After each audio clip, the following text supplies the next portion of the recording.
abdominal aorta, its anatomy, and branches. It is a section of the aorta which is the largest blood vessel in the body. It is an artery that directly arises from the heart itself and descends through the thorax and into the abdomen. All the arteries of the body, save the pulmonary arteries, stem from the aorta or one of its main branches. In order to get a clear picture of its location, let's walk briefly through an overview of the aorta. After starting at the aortic valve, the ascending aorta winds towards the head, becomes the aortic arch, or the transverse aorta, as it makes a rainbow shape over the superior aspect of the heart, and then moves in an inferior direction through the chest and abdomen. At the left subclavian artery, it becomes the thoracic aorta. After the thoracic aorta comes the abdominal aorta.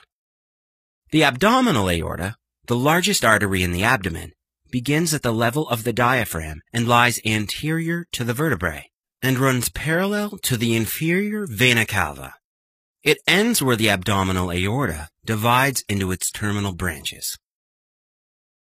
There are three sets of branches from the abdominal aorta: the visceral branches,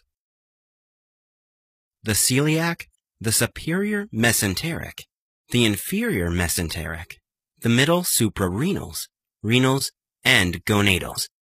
These supply the organs in the abdomen, the kidneys, testicles, and ovaries.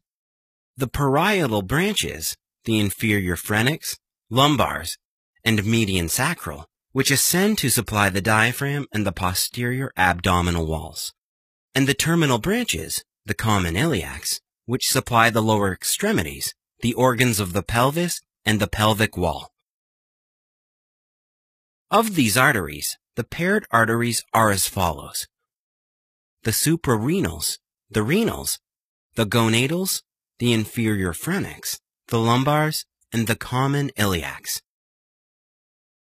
The celiac, the superior and inferior mesenteric arteries, and the median sacral are unpaired.